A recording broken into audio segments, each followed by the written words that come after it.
Bienvenido y bienvenida al 7º Congreso Mundial con Infancia y Adolescencia, Educar para la Paz.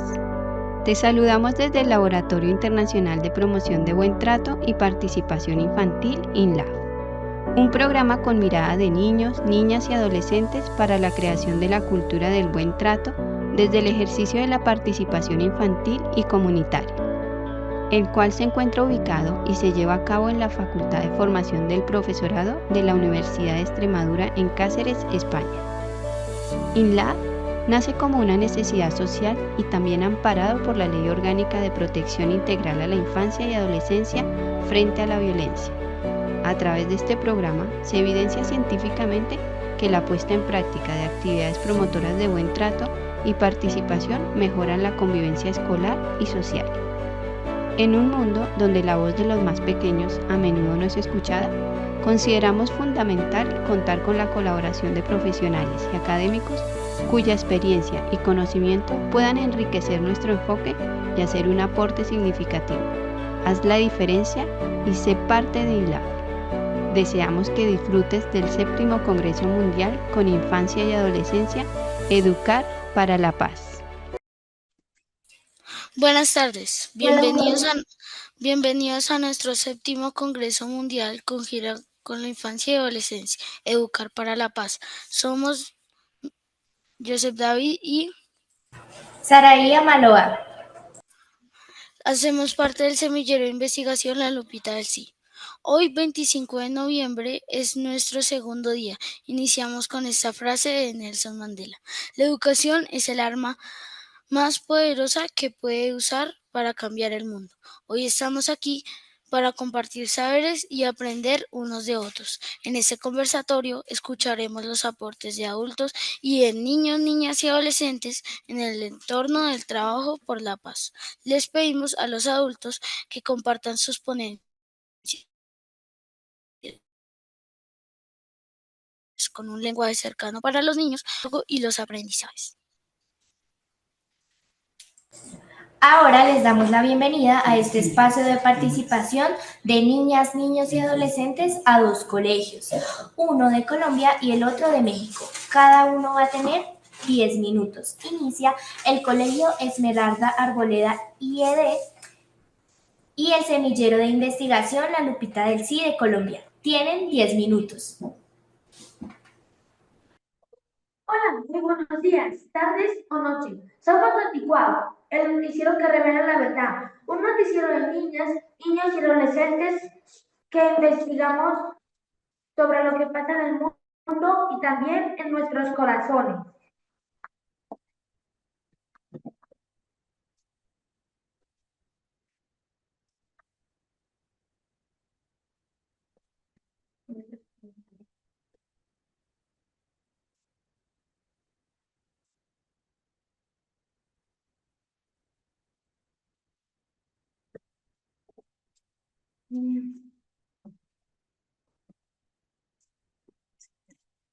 ¿Sabían que hay más de 280 millones de personas migrantes?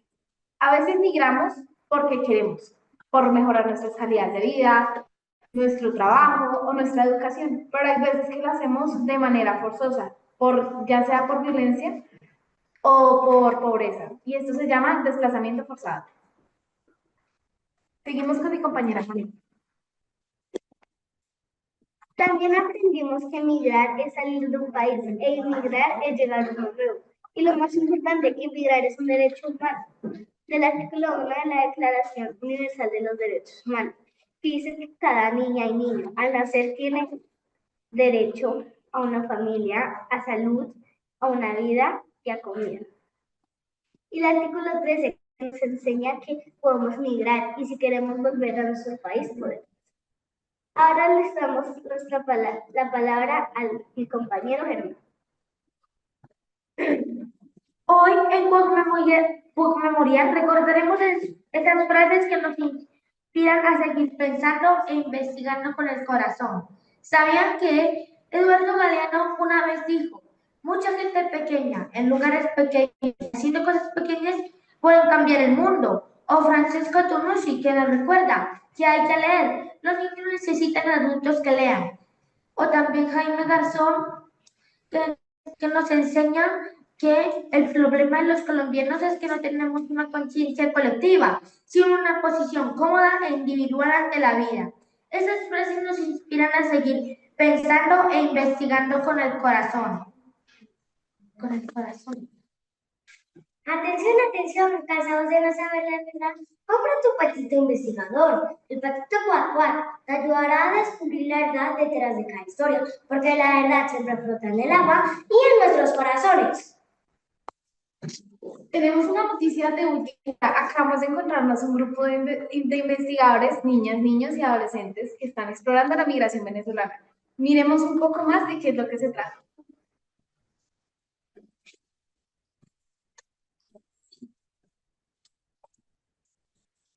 Hemos hecho 4 investigaciones, una sobre el machismo, otra sobre la discriminación y una que se llama ¿Qué sentido tiene la escuela? Pero la más reciente es la de la migración venezolana. Ahora le paso la palabra a mi compañero Alexandra. Primero observamos la realidad y después formulamos preguntas. Le preguntamos a 10 niñas, niños y adolescentes venezolanos que viven en Colombia. Le vamos a dar la palabra a nuestro compañero Tomás. Luego escribimos juntos en una escritura colectiva donde todos aportamos ideas y emociones. Ahora le paso la palabra a mi compañera Juanita. También investigamos sobre los lugares de los niños entrevistados como Caracas, Maracaibo, Mérida, Valencia, Islas Margarita, entre otros. Y aprendimos sobre su cultura, historia y música. Ahora le damos la palabra a mi compañera Isabela. Aprendimos que migrar no es solo cambiar de casa o de país, también es cambiar de corazones y que cada niño migrante nos cuenta una historia que nos puede enseñar a todos. Ahora le paso la palabra a mi compañero Germán. Hoy, en Historias que Inspiran, queremos contarles lo que esta investigación nos dejó. Cada historia de migración es una historia de valentía. Detrás de cada niño venezolano hay una familia que lucha, un sueño que viaja y una esperanza que no se rinde. Gracias a las entrevistas que hemos hecho, hemos conocido algunas historias y de verdad nos muestran que la escuela puede ser un lugar seguro o un lugar donde se construya respeto, empatía y paz. Gracias a esto, no solo aprendemos por aprender, sino que aprendemos a vivir de una manera distinta y ver la realidad con otros ojos.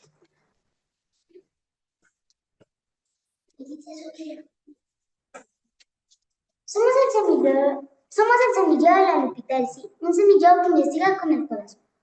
Ahora le damos la palabra a mi compañero Alexandra.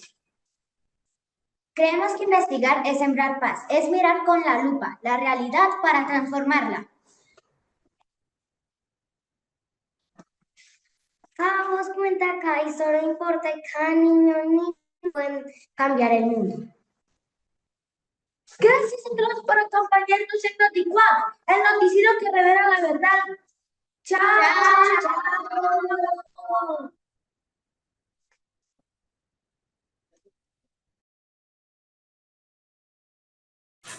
Muchas gracias al Colegio Esmeralda Arboleda Cadavid y a la Lupita del Sí, Semillero de Investigación, la Lupita del Sí. Nos parece muy importante que los niños tengan voz y voto y con este Noticuac nos parece una forma interesante de mostrar la realidad.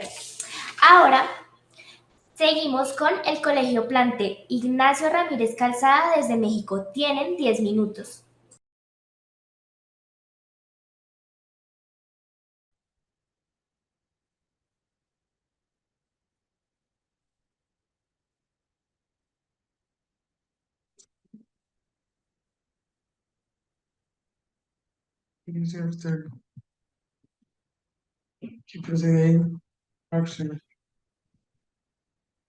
Tenemos dificultades para poder presentar nuestra presentación, pero lo hacemos así. Buenas tardes, somos del plantel Ignacio Ramírez Calzada de México. Me presento su servidor, Alan Hernández, y mi compañero aquí presente, Ángel Gabriel. Y nosotros somos Es un honor dirigirnos a ustedes para compartir una ideología que nace del compromiso ciudadano, el impulso juvenil y el deseo genuino de mejorar las condiciones sociales, deportivas y comunitarias en nuestra sociedad. Somos parte de un movimiento juvenil cuyo objetivo principal es apoyar a las comunidades más necesitadas mediante acciones solidarias, actividades recreativas y proyectos de impacto positivo. Nuestro movimiento, Movimiento Juvenil, es un espacio creado por jóvenes para aportar ideas y compromisos con la comunidad más necesitada de nuestras regiones. Un lugar donde buscamos escuchar, promover las ideas juveniles en pro de la sociedad. Con el esfuerzo y coordinación de nuestro equipo, hemos trabajado y logrado lo siguiente. La entrega de enseres de primera necesidad a familias de escasos recursos en la comunidad de Santa María del Monte, una localidad muy cerca de nuestra región, buscando el beneficio de las personas en situación más vulnerable. Segundo, ayuda comunitaria a niñas y niños de San Luis Mextepec durante el Día de Muertos, donde se entregaron juguetes, ropa, alimentos, acompañados de actividades recreativas y simbólicas que fortalecen la identidad cultural. Y por último, la participación constante de acciones de beneficio social y la misión de despertar conciencia, fomentar la empatía y convertir la juventud en un motor de transformación comunitaria. Este movimiento no solo desarrolla el trabajo social, también crea la visión y estructura para impulsar proyectos a mayor escala. En pro de la salud, tenemos la gestión de un proyecto deportivo donde se busca el desarrollo de actividades las cuales son fútbol, básquetbol y voleibol. Asimismo, también buscar el interés de deportes no tan conocidos dentro de nuestra comunidad, promoviendo así el interés de los jóvenes hacia dichas actividades determinando factores como el desarrollo físico, emocional y social de la juventud, buscando oportunidad para reactivar espacios deportivos, la convivencia dentro de nuestra comunidad y asimismo em,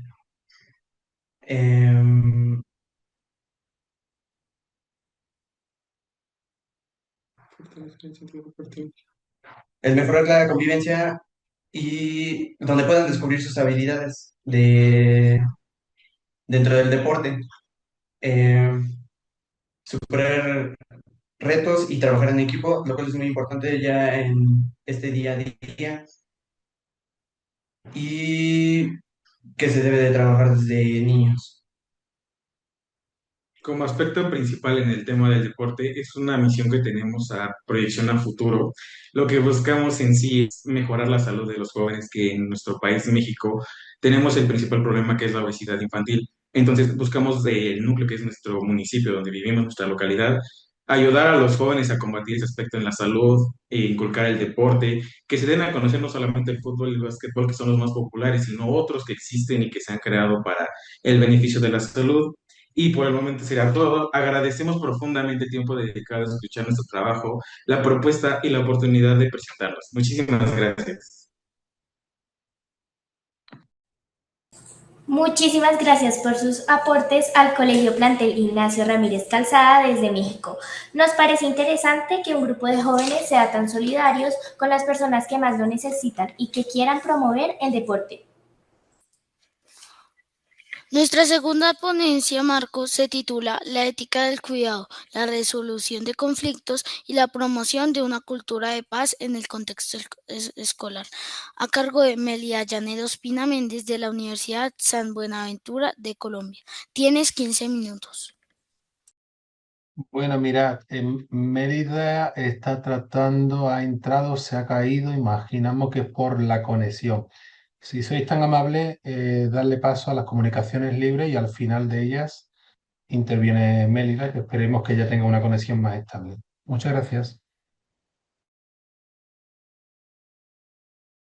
Listo. En este espacio de comunicaciones libres tenemos 3 intervenciones, 2 de España y una desde Colombia. La primera intervención se titula Educar en tiempos de guerra, la acción tutorial en educación primaria como espacio de conciencia crítica ante los conflictos bélicos, a cargo de Daila Cepedez Ordóñez y Lorenzo Rodríguez González de la Universidad de Granada, España. Tienen 6 minutos. Bueno, no sé si en asistente estáis algunos de vosotros, Daila o Lorenzo, yo no os veo. Si estáis, por favor, levantad la mano para ascenderos a panelistas. Gracias.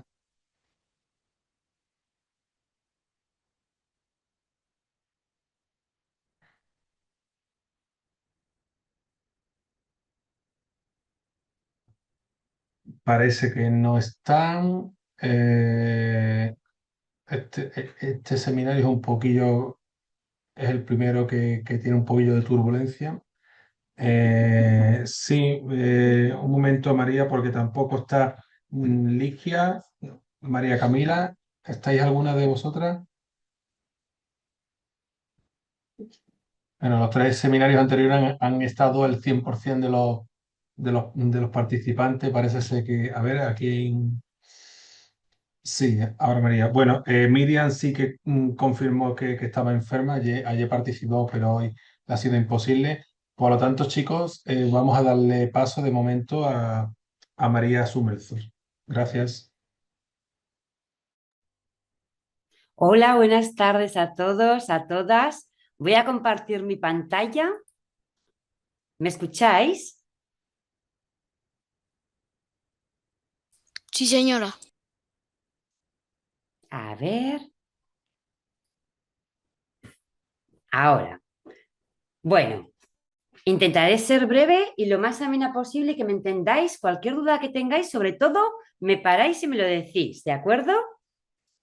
Bueno, antes de contar nada, quiero invitaros a hacer algo muy sencillo, algo que todos sabemos hacer desde hace muchos años, desde que éramos pequeños.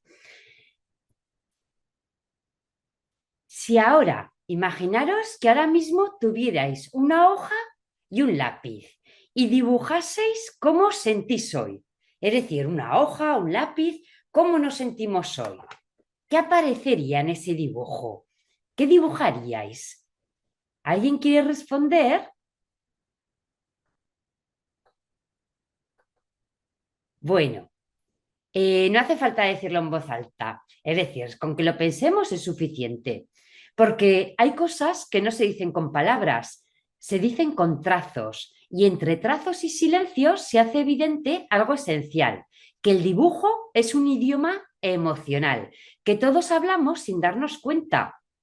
Este proyecto comenzó cuando les pedimos a niños y a niñas que hicieran algo muy simple, que dibujasen lo que significaba para ellos la paz. No había respuestas ni buenas ni malas, podían dibujar lo que quisieran, soles, abrazos, un árbol, un sueño, incluso el silencio. Y lo que descubrimos en esta investigación fue inmenso. Detrás de cada dibujo había una historia pero sin palabras, un pequeño mapa emocional que parecía ser escuchado. Y para comprender lo que querían decir, los niños, para entenderles, unimos dos miradas. Una mirada tecnológica, la inteligencia artificial, que observa colores, formas, espacios, que no invade, es como una enorme lupa. Lo que habéis nombrado antes de la lupa, pues aquí una enorme lupa neutral es la inteligencia artificial, que ve detalles que a nosotros los adultos a veces pasamos por alto y ya no ve nada más. Sin embargo, la mirada humana, la de los docentes, orientadores, las familias, los profesionales, esa es la mirada que acompaña, la que escucha un silencio, la que entiende el contexto, porque la inteligencia artificial detecta un patrón, los colores que más se repiten, las formas que aparecen una y otra vez, la manera en que se distribuyen los elementos en el papel, pero no interpreta, solo nos da pistas, porque la inteligencia artificial puede detectar un patrón, pero no puede sentirlo. No puede comprender la historia que hay detrás del trazo, la historia que hay detrás de nuestros dibujos, nuestra historia. No puede mirar un dibujo con el corazón. Ese trabajo nos toca a nosotros. María, disculpa, te interrumpo, te quedan 2 minutos. 2 minutos, bueno, pues soy rápida. Imaginad este dibujo, un enorme árbol que ocupa casi toda la hoja, como si quisiera abrazarlo todo. Y en una esquina, una pequeña casita, casi escondida, no hay personas. La IA detectó una distribución de tamaños, colores y nos dijo que predominaban el color verde, la simetría y que no había personas, pero la mirada humana vio más allá, que quizá ese niño necesitaba un lugar donde respirar, quizá buscaba un refugio, un deseo de protección, quizá la paz. No es un diagnóstico, es un mensaje silencioso y un mensaje que se escucha. Y voy a saltarme los siguientes dibujos, el de la paloma blanca con el círculo. Voy a saltármelos porque si no, no me va a dar tiempo, si está el tiempo tan ajustado.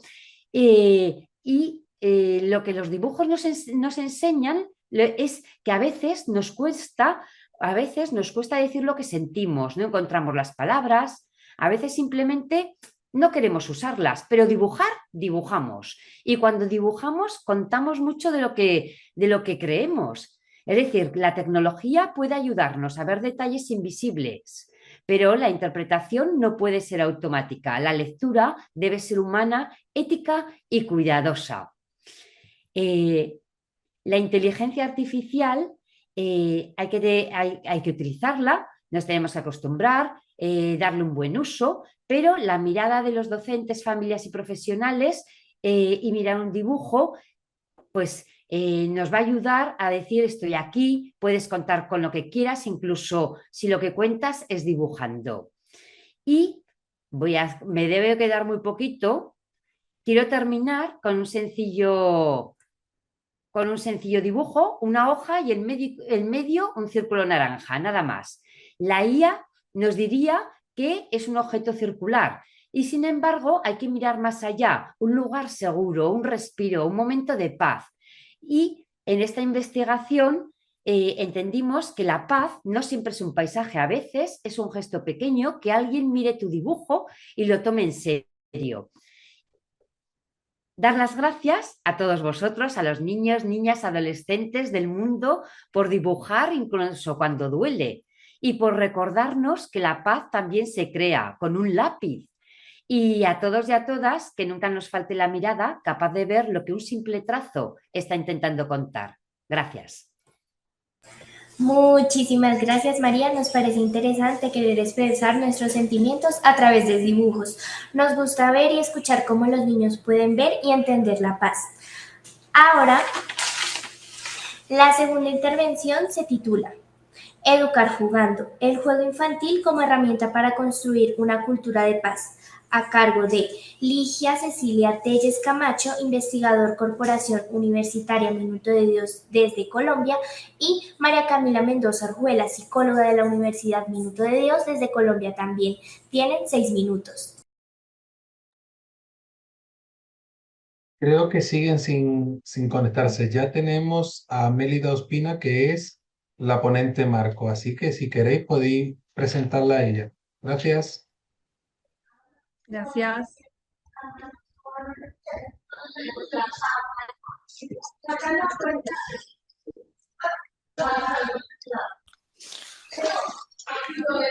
Esta presentación se titula La ética del cuidado, la resolución de conflictos y la promoción de una cultura de paz en el contexto escolar, a cargo de Melia Janet Ospina Méndez de la Universidad San Buenaventura de Colombia. Tienes 15 minutos.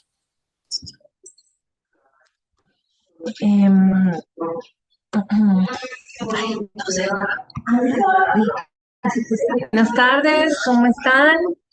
¿Me escuchan? Gracias. Listo, entonces vamos a hablar de la ética del cuidado. Es una investigación de tesis doctoral en la que me estoy enfocando en la actualidad.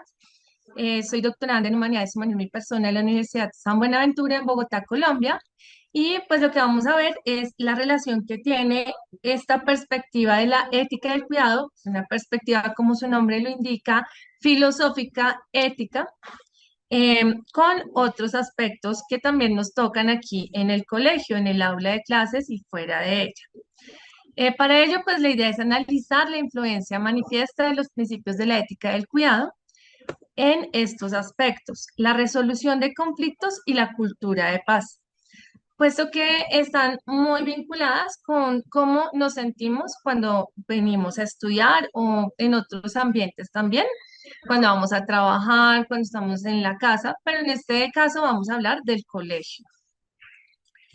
La ética del cuidado nos brinda desde sus principios unas bases o unas claves para analizar ciertos comportamientos, ciertas situaciones y cómo sortearlas desde nuestros sentires. Empezamos con la interdependencia. Entonces, la ética del cuidado nos plantea que todos necesitamos de todos, que el ser humano nace social por naturaleza y que en cualquier momento, cualquier persona o compañero va a necesitar, puede necesitar de mí o yo puedo necesitar de otra persona. Esto nos hace ver el conflicto desde otros parámetros que evitan la agresión. La idea es evitar dañar, ¿no? Estamos hablando del cuidado y pues lo que vamos a evitar es dañarnos porque como nos vamos a necesitar, ¿para qué dañarnos? Para ello también es importante estar presentes, porque en la medida que yo estoy aquí presente, sé que puedo servirle al otro. Y en eso también consiste la interdependencia, en qué te puedo ayudar a ti y pues si tú puedes ayudarme a mí o a otra persona y se vuelve como una cadena de favores. La vulnerabilidad es otro aspecto que tenemos en cuenta aquí en este principio, puesto que nos muestra que somos humanos y que en algún momento vamos a necesitar de otra persona. Puede ser un favor del compañero o puede ser que estoy enferma y necesito que alguien le diga al profesor que estoy enferma o que me lleven a la enfermería o yo misma hacer el favor a otra persona. Y todo esto está relacionado con el amor, que nos conecta con las emociones y con la mente. Entonces, el amor es el puente que vamos a tener entre estos dos aspectos. Hay un cuento, no sé si lo conozcan, El traje nuevo del emperador. Tiene mucho que ver con la interdependencia, porque el emperador se deja, em, digamos así, embaucar, se deja que le vendan algo que no existe, porque unos vendedores dicen que van a tejer un vestido, pero que solo la gente inteligente y más sabia puede ver la tela. Y él creyéndose más que los demás, entonces él dice, yo necesito esa tela porque yo necesito a los más inteligentes, el resto no valen. Y él empieza a pagarle a esos diseñadores del vestido y resulta que el día del desfile, el emperador, como lo pueden ver, sale sin ropa, sale apenas como se ve sin vestido, pero él le creyó todo el tiempo a los señores y él para no aceptar que de pronto él era ignorante, pero en realidad no era eso, era que le estaban diciendo mentiras, era un embuste, él acepta pagar por algo que no ve, porque como le dijeron que solo los inteligentes vean ese vestido y paga por un vestido que él no ve. Y cuando sale a desfilar ante el pueblo, pues nadie era capaz de decir nada, pues todo el mundo susurraba, está desnudo el emperador, pero nadie le decía nada porque era el que mandaba. Por distanciarse de la gente, él se dejó engañar de esos vendedores.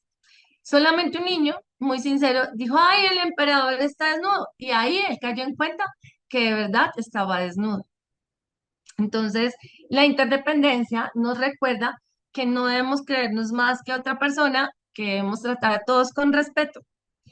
La resiliencia es otro principio muy importante en la ética del cuidado que nos invita a identificar la propia voz. ¿Qué es lo que de verdad estamos sintiendo? ¿Qué es lo que de verdad nos emociona? ¿Qué es lo que de verdad nos entristece? Identificarlo es un primer paso y es muy importante, porque cuando yo identifico que yo tengo emociones, también empiezo a identificar la voz diferente, la voz del otro. Me doy cuenta que aunque no me lo esté diciendo mi compañero, hay una voz interna en él y puede estar pasando por algo que yo no sepa. ¿Cómo voy a enterarme de qué pasa en la vida del otro? A partir de la confianza que se va generando poco a poco, como el principito con su zorrito, poco a poco, y con la cooperación, porque pues si yo veo que mi compañero tiene hambre y yo no le doy un poquito de mis onces, un poquito al menos, hoy le doy mañana que le otro, pasado mañana pues ya toca decirle al profe, este niño necesita ayuda.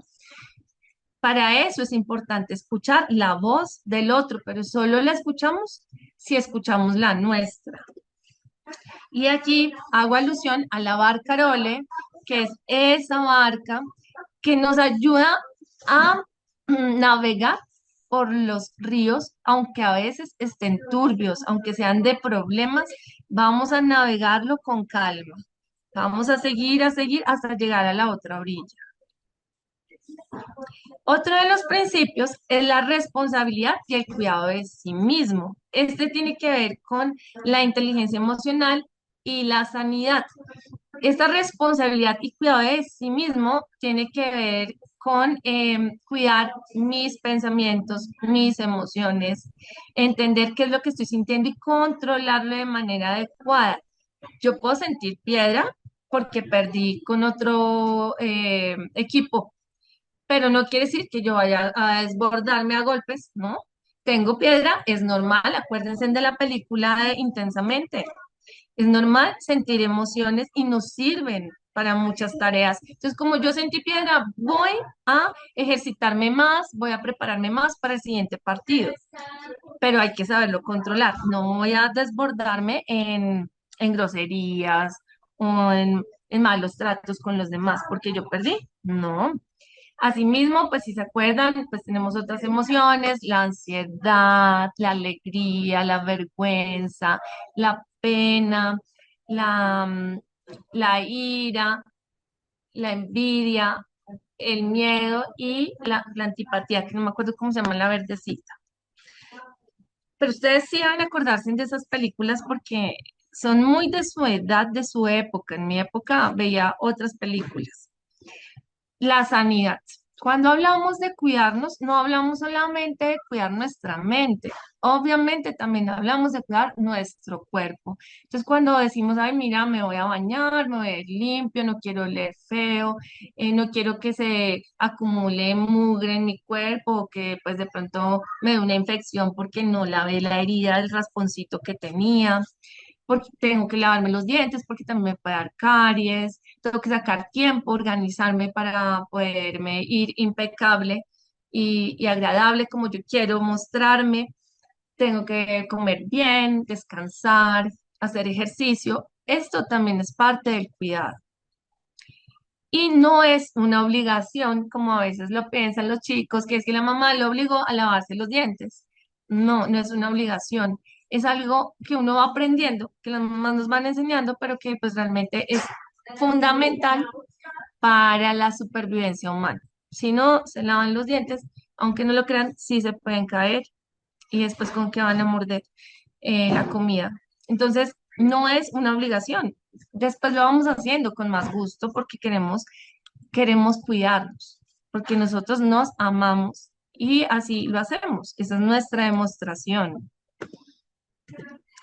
La empatía también es muy conocida últimamente porque pues es como ponerse en los zapatos del otro, pero no es sentir lo mismo que el otro, es entender lo que el otro puede estar sintiendo, por lo que puede estar pasando.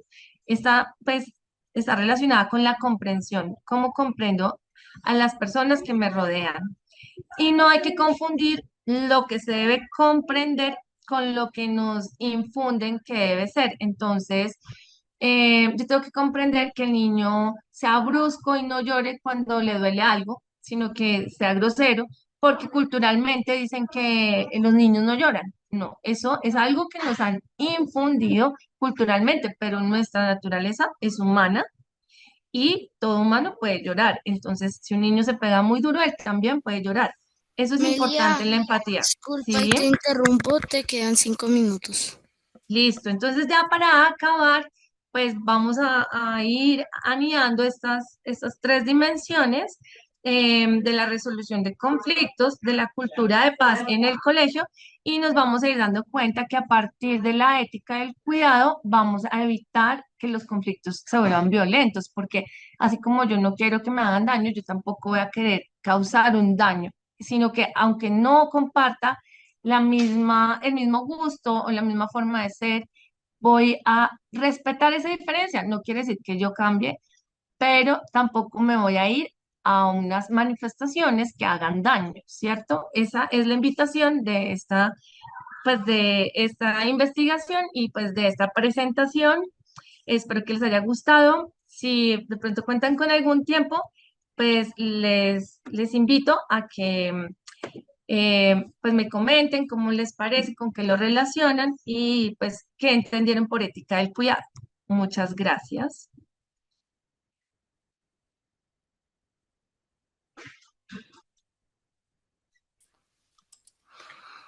Muchas gracias, Melia. La verdad me parece importante resaltar sobre lo que hablaste. Por ejemplo, el control de las emociones. Es muy importante para los niños porque así se pueden controlar frente a las emociones que sienten y cómo se sienten, o sea, expresarse. Ah, sí, Expres- claro, que eso también es importante, aprender a entender qué es lo que estamos sintiendo. A veces no sabemos muy bien qué estamos sintiendo. Ahora seguiríamos con nuestra tercera comunicación libre que se titula Educomunicación emocional y paz infantil, análisis automático de dibujos como herramienta de detención e intervención interdisciplinaria, a cargo de María Sumelso Jordán de la Universidad de Zaragoza, España. Tiene 6 minutos. María, te van a dar de nuevo la palabra. Bueno, como vamos bien de tiempo, no queda nadie más, ¿verdad? Ya digo que este ha sido el seminario un poco de las turbulencias. Así que bueno, yo creo que mejor pasamos a... Tenemos tiempo de sobra, así que a un turno de preguntas, de debate. Para ello tenemos aquí en el Laboratorio Internacional de Promoción de Buen Trato y Participación Infantil en la Universidad, en la Facultad de Formación del Profesorado de la Universidad de Extremadura en Cáceres, a nuestra compañera Sandra Milena, que se va a ocupar de hacer algunas preguntas. Adelante, Sandra. Gracias.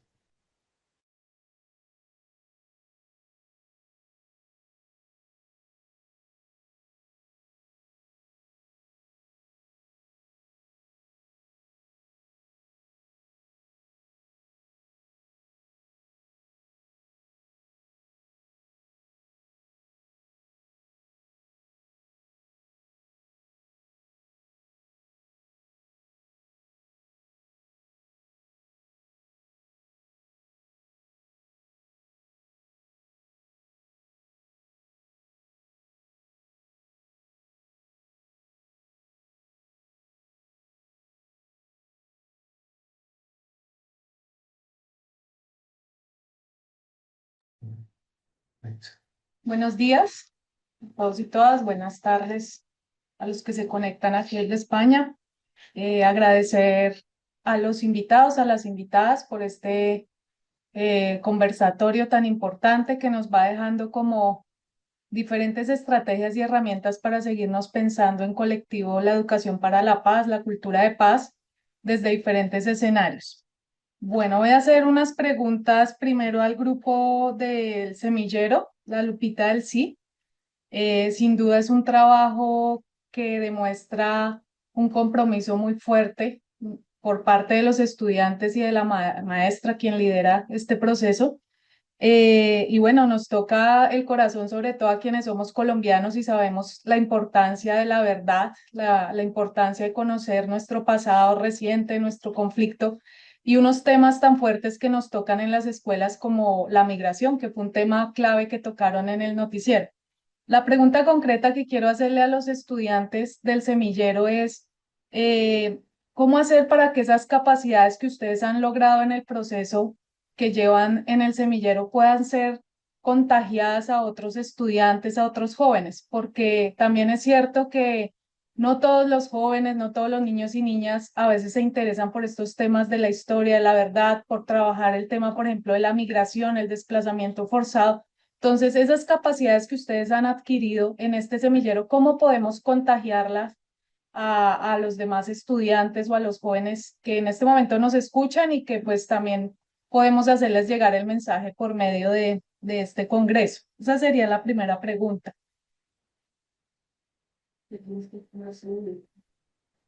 Bueno, primero que todo, ya la ponemos en prácticas, tanto como el compañerismo como el grupo, porque literalmente la base de esto pues, es el respeto, la empatía, lo que hemos venido trabajando durante la investigación. Y pues como tal, nosotros, como lo dijimos en el noticiero, nosotros investigamos, pero al investigar también nos cambia la manera de pensar, de expresarnos e incluso de creer. Entonces, como tal, ya se pone en práctica y ese, como para poderlo contagiar a los demás, es también importante saber cómo está el otro. Porque yo no le puedo pedir a una persona que ha vivido en un lugar con violencia que no sea violenta, que no sea agresiva, sino que principalmente es la práctica de la empatía y ya pues después irá como que contagiándose esa energía que da. Cuando ustedes hablan de investigación, ¿cómo llevan a cabo este proceso de la investigación? Porque es un semillero que ha resaltado durante el día de ayer y hoy, que los hemos podido conocer, que el eje de su accionar es la investigación. Entonces, si nos pueden ampliar un poco, ¿cómo llevan a cabo esta investigación de estos temas que los conmueve, como ustedes dicen, desde el corazón, pero cómo hacen esa investigación?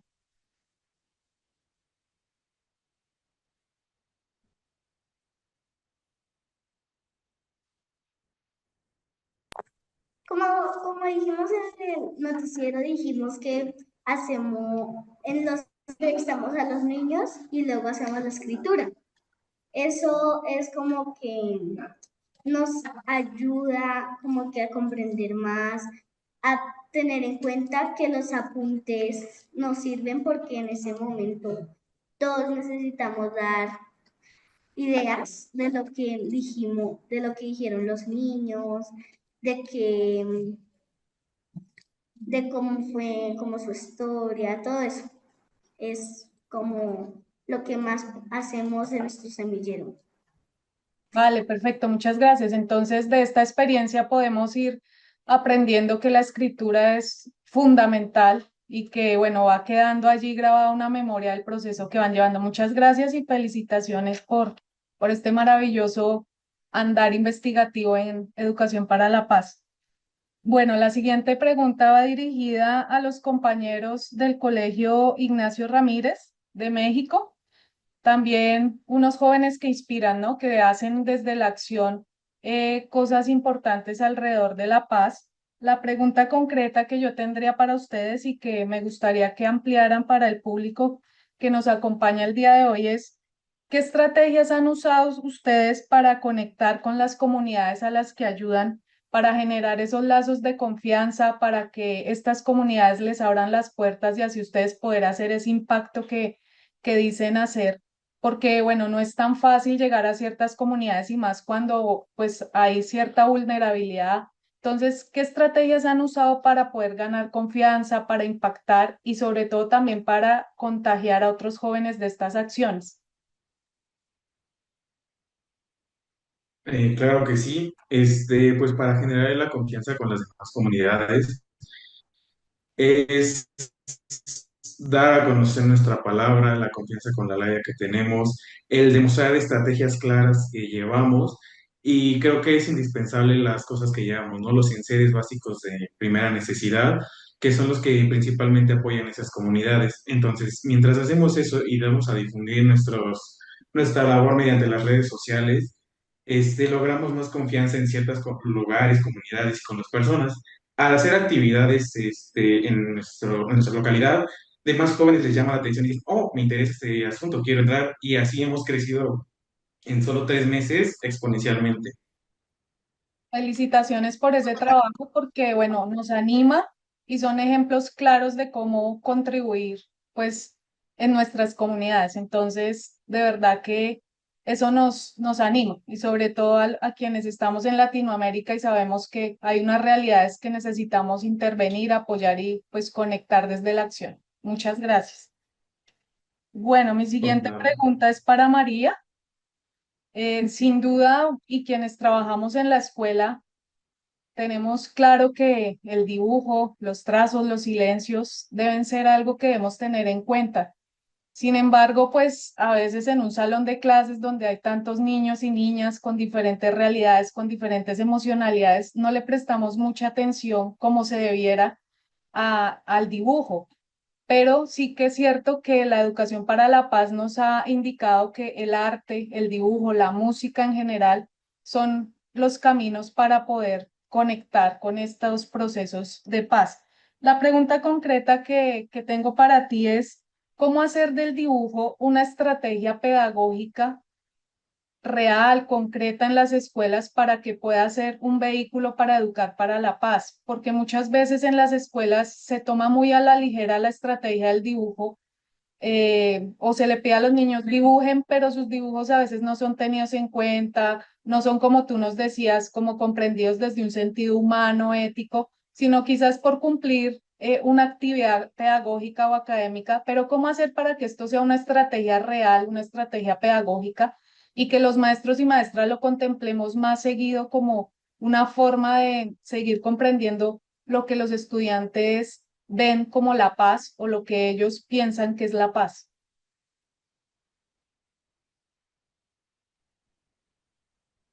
¿Me escucháis?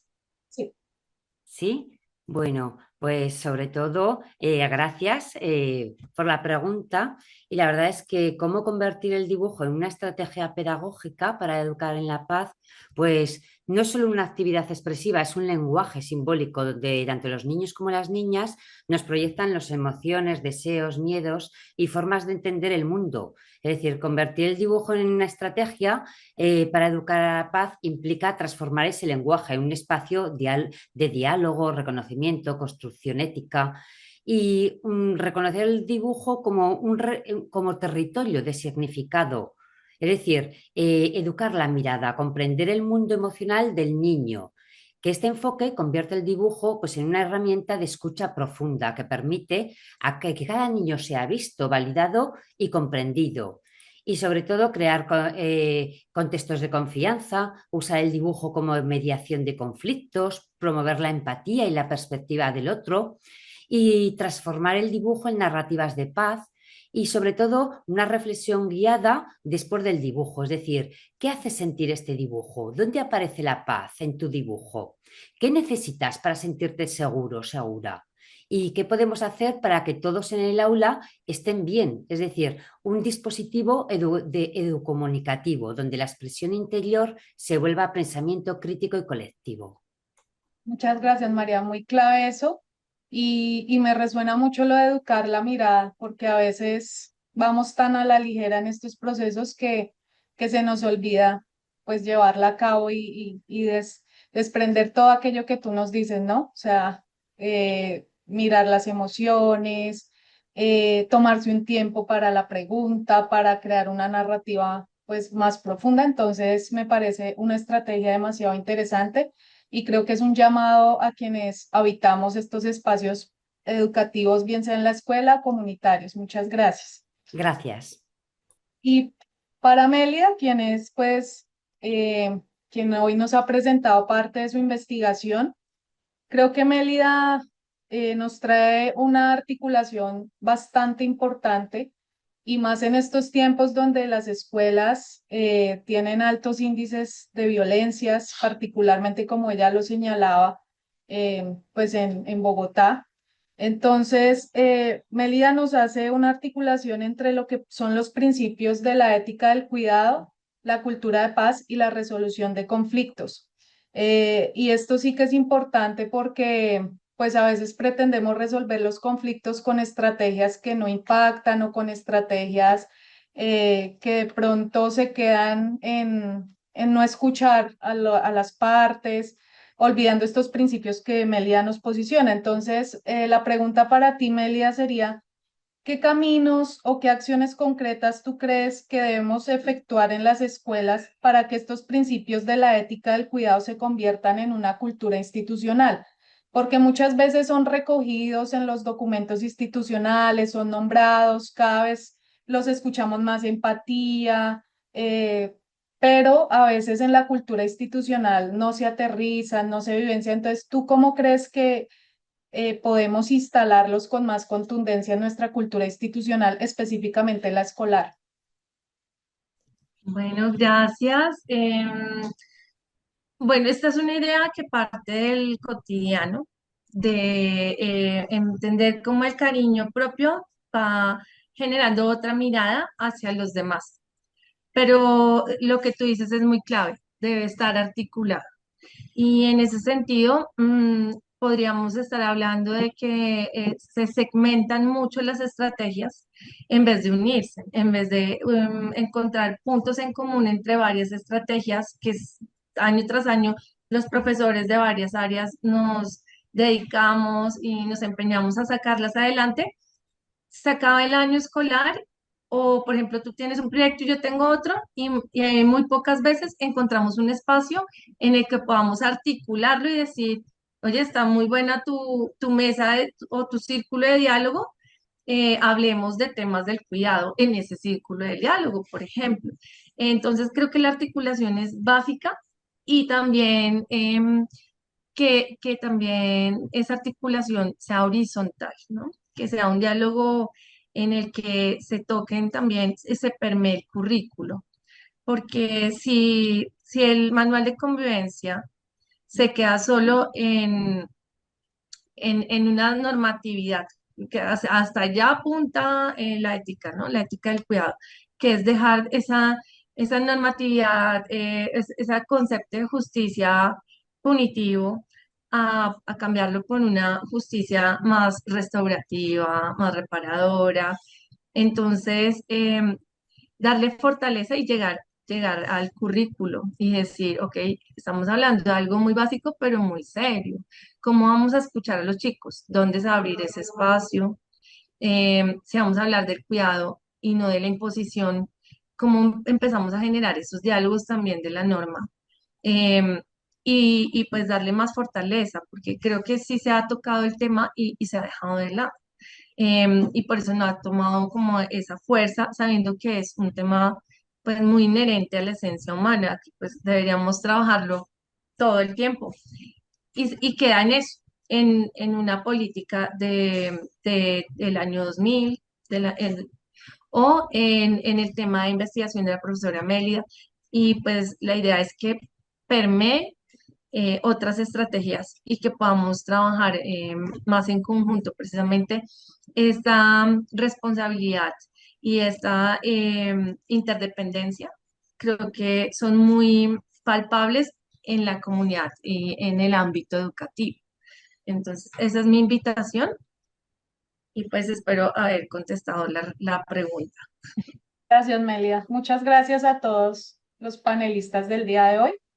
Creo que vamos tejiendo en términos no solo de apuestas pedagógicas, sino también en cómo una cultura de paz se va labrando a partir de los deseos. Si nos damos cuenta, cada uno de los que hoy ha compartido su experiencia tiene un deseo y una convicción desde diferentes orillas, desde la investigación, desde la escritura, desde el dibujo, desde los principios de la ética, pero hay un deseo por construir culturas de paz y soñar con estas transformaciones de realidades que deben dejar de ser violentas. Entonces, muchas gracias a todos y a todas. Gracias. Muchísimas gracias. Creo que la Lupita del Sí tiene una pregunta. Les damos la palabra. Tenemos 3 preguntas. Yo le quería preguntar a María cómo, o sea, ¿cómo se llama? Cómo vio, cómo realizó para ver que expresando, porque a mí me encanta mucho dibujar, expresando los dibujos, hablando así con los dibujos. La siguiente es. ¿Cómo se sintieron en esta experiencia con niñas, niños y adolescentes? Esta pregunta va para Melina y María. Y la tercera. Y la última es como para dejarlos pensando. ¿Cómo en las prácticas diarias podríamos identificar si estamos educándonos para la paz o en la violencia? Muchísimas gracias. Ahora, María o Mélida pueden responder. Bueno, muchas gracias. Yo me he sentido lo primero de todo. Estoy encantada de estar aquí con todos vosotros y todas vosotras. Es un placer y un honor que me hayáis invitado y estoy muy feliz de estar con vosotros. Y luego, a vuestra pregunta, no sé si la he entendido bien, ¿cómo hablan los dibujos? Pues los dibujos es que no utilizan palabras, hablan con los colores, con lo que hacéis vosotros, de colores, formas, y vosotros y nosotros, porque nosotros también dibujamos y pintamos con formas, tamaños, con lo que tú decidas poner en el papel. Y mira, si dibujas un sol grande, quizá estás alegre. Si dibujas una nube gris, pues puede que estés un poco triste. Si haces una casita con muchas ventanas, tal vez es que te gusta que entre la luz. Y si dibujas muchas personas juntas, pues puede que te guste estar acompañado o acompañada. Los dibujos cuentan pues cómo te sientes, qué piensas, qué deseas, los colores que utilizas, aunque tú no digas nada, porque hablan, son como un espejo de tu corazón. Todo lo que tú sientes, lo que vosotros sentís, ellos lo ponen en colores. Y por eso, cuando dibujamos, estamos diciendo cosas importantes, solo que las dices con lapiceros en vez de con la boca. Hmm. Bueno, creo que, ay, qué lindas palabras. Em, Continúo yo. Bueno, en esta experiencia yo me he sentido realmente comprometida. Me siento em, como abierta a aprender más de ustedes. Me demuestran que no estoy equivocada cuando creo que a pesar de que a veces los veo como a los chicos muy juguetones y muy burreteros, tienen mucha sabiduría y muchas veces nosotros vivimos tan ocupados los adultos que no sacamos tiempo para escucharlos. Pero me han como reafirmado esa postura de querer escucharles, de querer aprender también de sus experiencias y de sus sueños, sobre todo de cómo ven la vida y también de esos juegos, ¿no? De toda esa imaginación y cómo son de buenos investigando. A mí siempre me ha gustado la investigación, y entonces también me enorgullece ver cómo ustedes están también en esos primeros pasos. Probablemente algunos vayan a seguir investigando. En todo se investiga, ¿no? Solo que algunos nos vamos a dedicar más a la academia, y otros pues lo van a hacer en su vida cotidiana. Em, Esto me enorgullece ver cómo dirigen, cómo están organizados a tan corta edad. Yo me siento muy orgullosa de ustedes porque sé que serán los futuros em, abogados, médicos, profesores, ingenieros, los futuros psicólogos, los futuros cuidadores, y veo pues que están haciendo ya las cosas bien. Y bueno, por otro lado, ¿cómo identifico en prácticas concretas si estamos hablando de paz? Porque es una práctica. Cuando hablamos de paz, dejamos esto que estamos contando em, como es, como un diálogo, pero realmente actuamos para sentirnos bien. Y eso lo he aprendido con otras personas que les interesa el tema. Hay algo que a ti te hace sentir bien cuando estás hablando de paz, como que tú dices, oye, pero esta persona sí me está escuchando, oye, mira, esa persona tan querida, yo no, yo estaba súper ocupada y me trajo un cable y yo ni siquiera alcancé a decirle que lo necesitaba.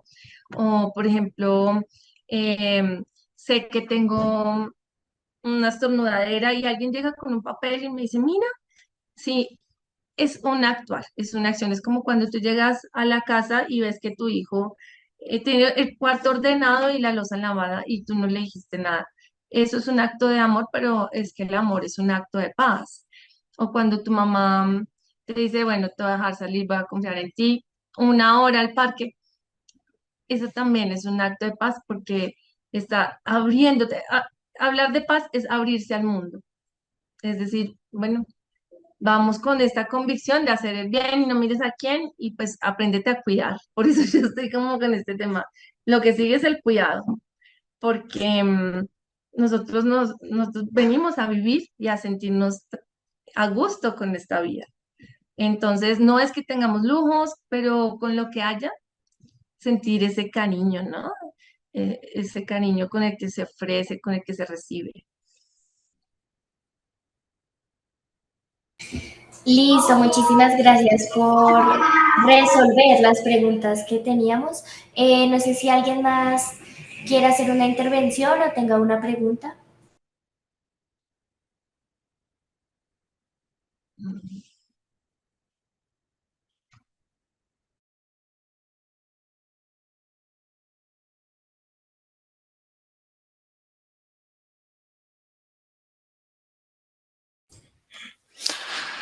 Agradecemos las intervenciones, las preguntas y los diálogos que se dieron en este conversatorio. Muchas gracias. La verdad me parece muy importante resaltar lo que dijo Melia Ospina. Es muy importante como sobre lo que estabas hablando de paz.